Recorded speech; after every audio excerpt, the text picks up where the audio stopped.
Right. అంటే agency ప్రాంతాల్లో ఉన్నటువంటి వాళ్ళు అంటే వాళ్ళకు ఇప్పుడు మైదానంలో ఉన్న వాళ్ళకు కొంత తేడా అయితే ఉంటుంది కదా.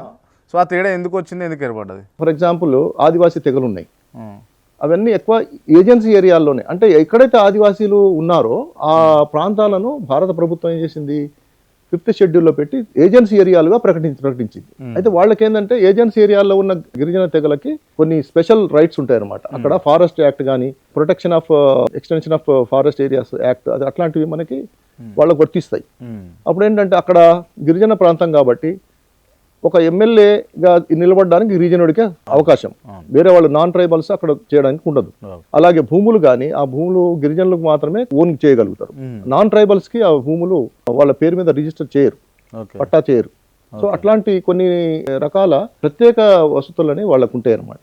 అయితే ఈ సంచార తెగలు ఏంటంటే వీళ్ళు మైదాన ప్రాంతాల్లో ఎక్కువగా ఉండడం వల్ల వీళ్ళకు కూడా ఒకప్పుడు భూములు లేవు.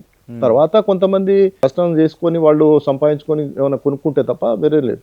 కాకపోతే వీళ్ళు కూడా మైదాన ప్రాంతాల్లో ఏవైతే అటవీ భూములు ఉన్నాయో ఒకప్పుడు మనకు స్వతంత్రం వచ్చిన కొత్తలో, అవన్నీ కూడా పోడు వ్యవసాయం చేసుకొని వీళ్ళు తరతరాలుగా ఉంటున్న వాళ్ళందరూ కూడా వాళ్ళ పేర్ల మీద 50B అంటారు, దాన్ని లావుని పట్టా అంటారు. లావుని పట్టాల మీదనే వీళ్ళు చాలా కాలంగా కొన్ని వందల సంవత్సరాలుగా ల్యాండ్ హోల్డ్స్ ని పెట్టుకొని ఉన్నారు.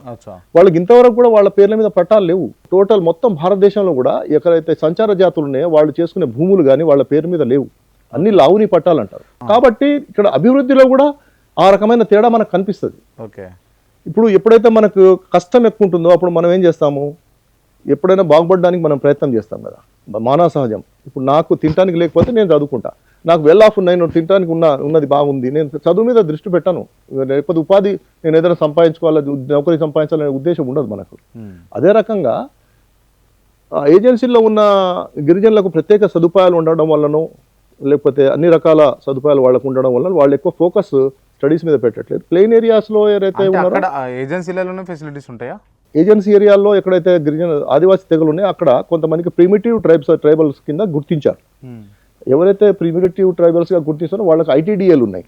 ఐటీడీఏల ద్వారా వాళ్ళకి అన్ని రకాల స్కీములు, most of the budget allocations కూడా మనకి గవర్నమెంట్స్ ఎక్కువ ఫోకస్ ఏజెన్సీ ఏరియాల మీదనే ఉంటుంది.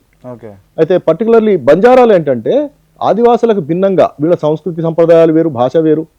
అలాగే వీళ్ళు ఎక్కువ ఏజెన్సీ ఏరియాల్లో ఉన్నారు, బట్ ఆదివాసీలే ఎక్కువ మంది ఉంటారు ఏజెన్సీ ఏరియాలో. బంజారాలు కూడా ఉన్నారు. ప్లెయిన్ ఏరియాస్లో ఉన్న బంజారాలకి ఏదైతే ఏజెన్సీలో ఉన్న గిరిజన తెగలు ఉన్నాయో వాళ్ళకున్న ఫెసిలిటీస్ అనేది వీళ్ళకు లేకపోవడం అనేది మనం